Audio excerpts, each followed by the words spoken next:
Welcome to the deep dive. Today we're doing something a bit different, a truly unique deep dive. hmm Instead of pulling from lots of different places, we're focusing our whole exploration on just one publication, the September 2013 issue of Awake magazine. Right. Now, you might be thinking, how much can you really get from a single magazine issue? Yeah. But honestly, the breadth is incredible. It covers, well, everything from global news snippets, ancient history. Right through to personal advice, even science. Exactly. So our mission today is to pull out the most important nuggets of knowledge, the key insights for you. Think of it as a shortcut to getting informed on a whole bunch of topics, but all seen through the lens of this one source. And what's really interesting, I think, is seeing how they connect these things. We'll uncover key details, Yep. surprising facts maybe, but also see how these, seemingly separate bits of information live together in one place. It gives us a unique window into how they presented a worldview. We're here to understand that viewpoint, not necessarily endorse it. Okay, let's dive right in then. Let's start with a quick look at the global observations. They have this section, Watching the World. It really shows the variety straight away. It really does. So first up, the Arctic. Peter Wadhams from Cambridge University noted that the volume of summer ice back then was only about a quarter of what it was 30 years before 2013. A quarter, wow. Yeah, startling. And linked to that, because of the warming, 50 ships apparently used the Northern Sea Route back in 2012. Makes sense. Then, switching gears completely, breast milk. They report it contains over 700 types of bacteria. 700. Yep, way more than experts expected. And researchers were still figuring out exactly what they all do for the baby's digestion and immune system. Fascinating. Okay, what else? Something from Britain. A study using simulated driving found that people with just a common cold, their reaction times were slower than drivers impaired by alcohol. You're getting slower than drunk drivers. That's what the study suggested, yeah. Then, more seriously, in the Democratic Republic of Congo, Africa was apparently facing an unprecedented slaughter of elephants. Tens of thousands killed each year for ivory, sometimes even horrifically shot from helicopters. Oh, that's awful. It is. And finally, Australia, the Great Barrier Reef. It had lost half its live coral over the previous 27 years. Half.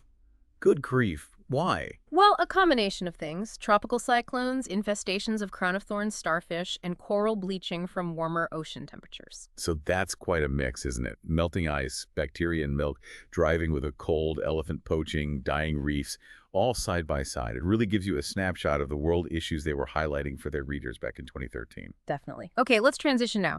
How does this issue handle, say, cultural practices or historical stories? Let's start with a big one, a celebration lots of people know.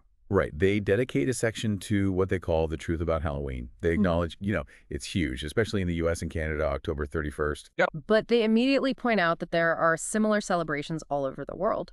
Different names, maybe, but similar themes. Contact with the spirit world, involving spirits of the dead, fairies, witches, even the devil and demons. Like what? Any examples? Yeah, they mention the Bon Festival in Asia, Day of the Dead in the Americas and Europe, Casa Squanches in South America. Then they trace Halloween's roots way back. 5th century BCE, the Celts had Samhain pronounced S-O-W-N, apparently. Okay. And they believed ghosts and demons were more active around that time. The article explains how these pagan ideas kind of merged with Christian traditions over hundreds of years. How so? Well, 7th century CE, Pope Boniface V starts All Saints' Day to honor martyrs, hallow, meaning saint. Then, 11th century November 2nd becomes All Souls' Day for the dead. Those together were called Hallowtide. Hallowtide, okay, got it. And the name Halloween appears in print by the 18th century. Then, 19th century, Irish immigrants bring these customs to the U.S. They mix with British, German, African traditions. And eventually become the big commercial thing we know now. Exactly. A multi-billion-dollar global industry. That's quite a backstory. What about the things we do at Halloween? The costumes, the pumpkins. Does the magazine explain those? It does, absolutely. Costumes. Originally, Celts wore scary masks to blend in with spirits, maybe trick them. Later, that shifted to dressing as saints, angels, devils. Okay. Pumpkins, or originally turnips, carved and lit with candles, were meant to ward off evil spirits. Some thought the candle was a soul stuck in purgatory. Turnips. Huh. Yeah, pumpkins became more common later, especially in the U.S., and things like vampires, werewolves, witches, zombies. The source links them directly to the evil spirit world. Even candy. Don't tell me candy has sinister roots. Well, according to this, ancient Celts used sweets to appease wicked spirits. Later, the church apparently encouraged going door to door asking for food in return for prayers for the dead, which then morphed into trick-or-treating. Wow. So what's the magazine's main point in digging all this up? The core concern they raise is that these celebrations are seen by them as inherently harmful because they involve contact with spiritual forces that, quote, threaten or frighten. They say many people, especially newcomers to the holiday, just don't know about these pagan origins. Right. They even quote a self-professed witch from a USA Today article saying something like, Christians don't realize it, but they're celebrating our holiday with us. We like it. Ooh, that's provocative. It is. And ultimately, the magazine concludes that these practices clash with Bible teachings. They cite Deuteronomy 18, which warns against things like divination, sorcery, or trying to contact the dead or spirits. So it's not just history for history's sake. It's framing these popular customs within their specific religious perspective, highlighting perceived dangers based on those origins. Okay. Yeah. Staying with history but shifting focus. Mm-hmm. The magazine also talks about a major figure in exploration. Yeah. Yes, Zheng He. He was the admiral of this huge fleet from China's Ming Dynasty, sailing between 1405 and 1433. The article points out China's history of doing things on a massive scale, the Great Wall being one example. Zheng He's fleet was another. Definitely. Possibly over 200 ships. Warships, supply ships, water tankers, even ships to carry horses. Over 27,000 people involved. Just enormous for the time, bigger than anything else for centuries. Incredible. What was the point of these massive voyages, does the magazine say? Or was it debated? It actually presents both sides of the historical debate, which is interesting. Some historians see him as, a cultural ambassador, spreading goodwill from a powerful but peaceful nation. Okay. Others view it more as aggressive political dominance. They point out that he gave gifts if rulers welcomed him, sure, but he'd also overpower and imprison rulers who refused to submit and pay tribute to China. So diplomacy backed by serious muscle. Pretty much. And the impact was huge. Dozens of rulers across the Indian Ocean sent envoys back to China to pay homage. And trade, of course, was massive. They carried out valuable Chinese goods, lacquerware, porcelain, silks. And brought back Gems, ivory, spices, exotic woods, and famously a giraffe, which apparently caused quite a sensation back in China. I bet. What about those ships? The article mentions the treasure ships, right? Yeah. Were they really as big as claimed? Yeah, the magazine touches on that. Historical Ming records claim they were enormous, like 447 feet long, 183 feet wide. That sounds almost impossibly big for a wooden sailing ship. Exactly. And the article notes that scholars are skeptical. Wooden ships much over 300 feet become structurally unsound. Yeah. So those figures are likely exaggerated. More realistic estimates are maybe 200, 250 feet long. Still huge, though. Oh, absolutely massive. And his fleet might have had up to 62 ships that big. Just incredible. But this whole grand era of exploration just stopped. Yeah, it's quite dramatic. Decades after Zheng He's voyages, China basically turned inward.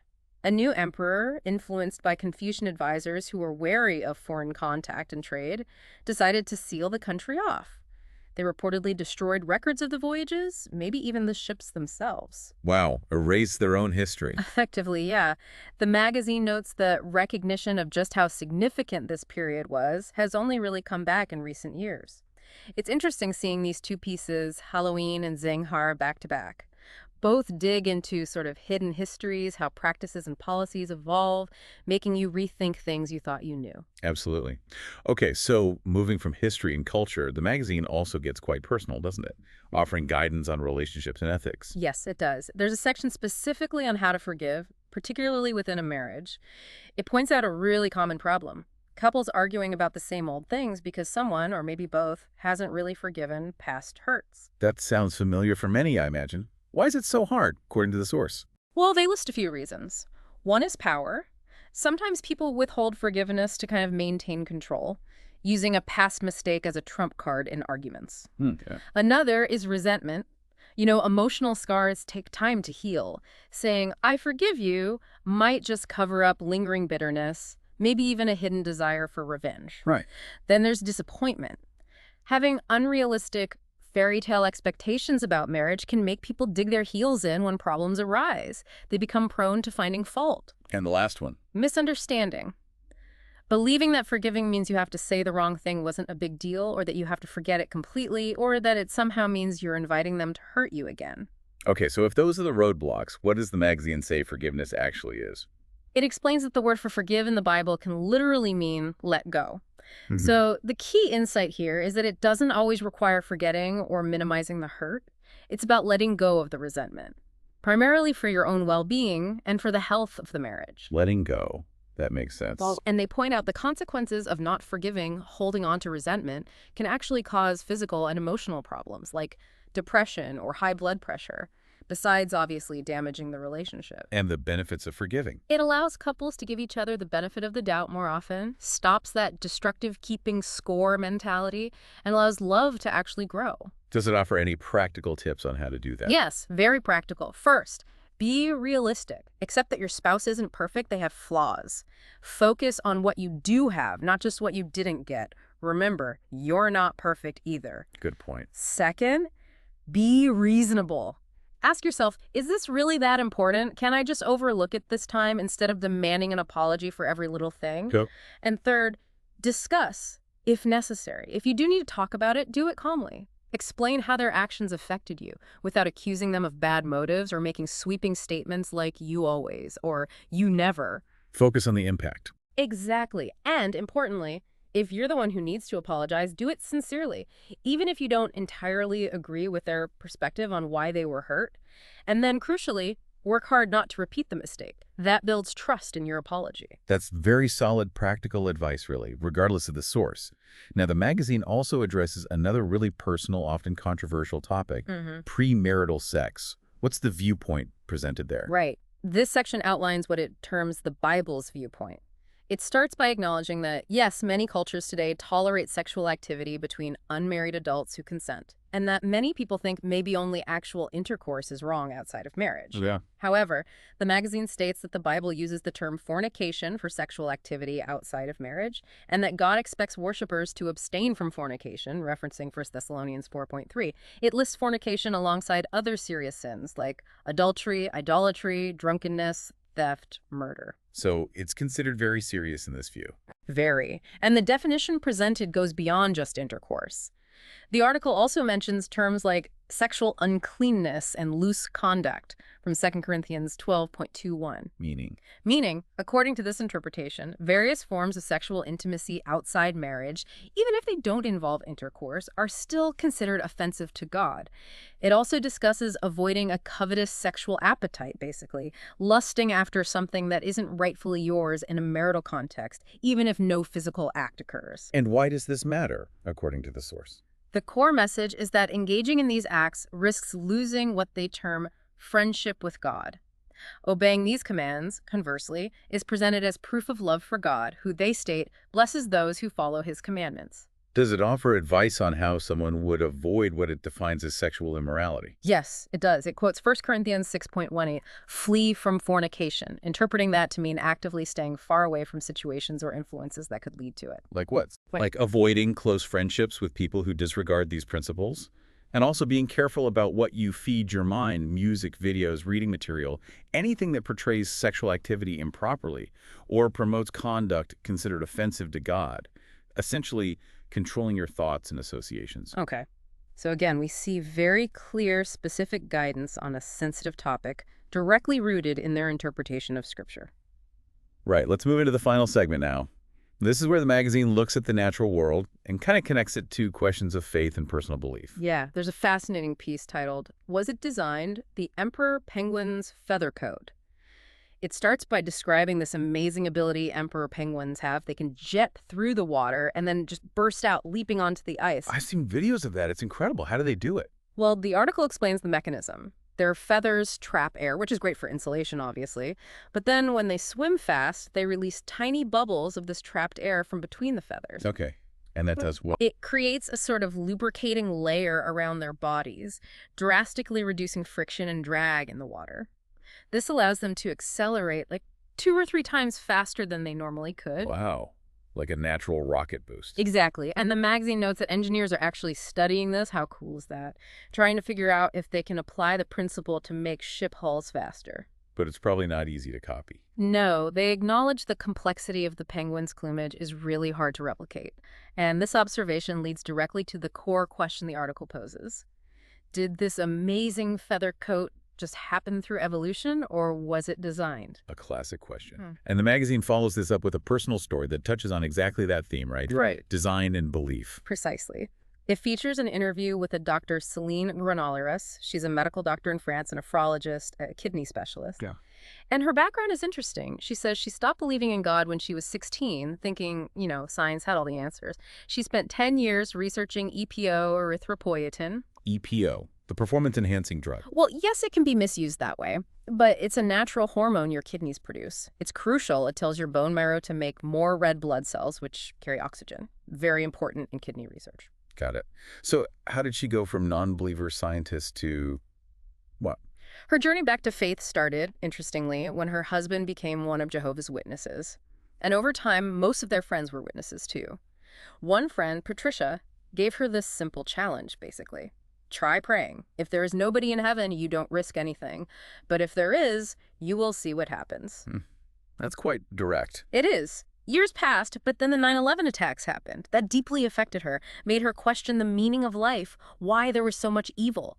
And she contrasted that with the witnesses she knew who seemed peaceful.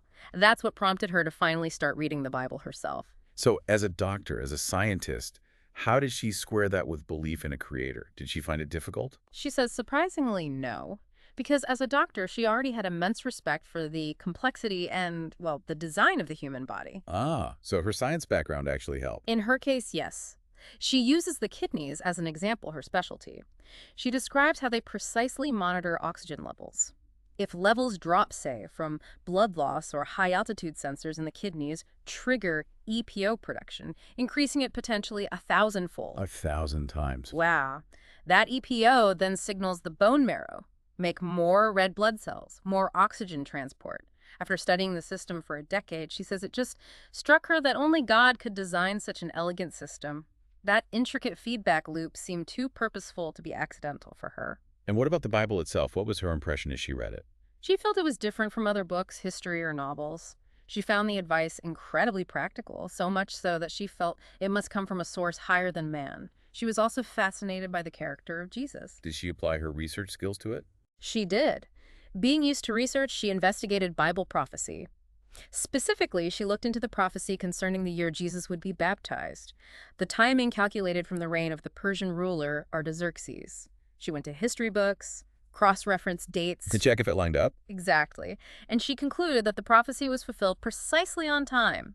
For her, that was compelling evidence that the Bible must have been inspired by God.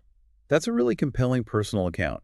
It shows how, in this magazine's approach, scientific observation like the penguin and deep personal experience, alongside meticulous research, all intertwine with questions of faith, design, and purpose. And just like that, well, our deep dive into this one issue, September 2013 Awake, comes to an end.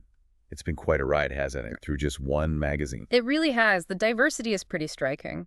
We've gone from global climate indicators and surprising medical facts to ancient Chinese fleets and the origins of Halloween, then into really personal stuff like how to forgive in marriage, the magazine's specific take on premarital sex, and ending with that blend of science and faith through the Penguin and Dr. Granollers' story. It really did give you that shortcut, that snapshot of a wide range of topics, all presented through their particular viewpoint. Yeah, and I think what's key there is realizing that being well-informed isn't just about reading dozens of sources. Sometimes really digging into one source, understanding its perspective, how it connects different ideas from penguin feathers to ethical choices that can be incredibly insightful too. It reveals a lot about a particular worldview. So maybe the final thought for you listening is this. Think about how information, wherever you find it, whatever its original context, can spark these connections. How understanding a specific viewpoint on the past or on personal choices or on the natural world can offer insights into the bigger human story. How we make sense of our history, our present, and those big questions about life itself. It's all interconnected, waiting to be explored, sometimes in the most unexpected places if you just, well, take the time for a deep dive.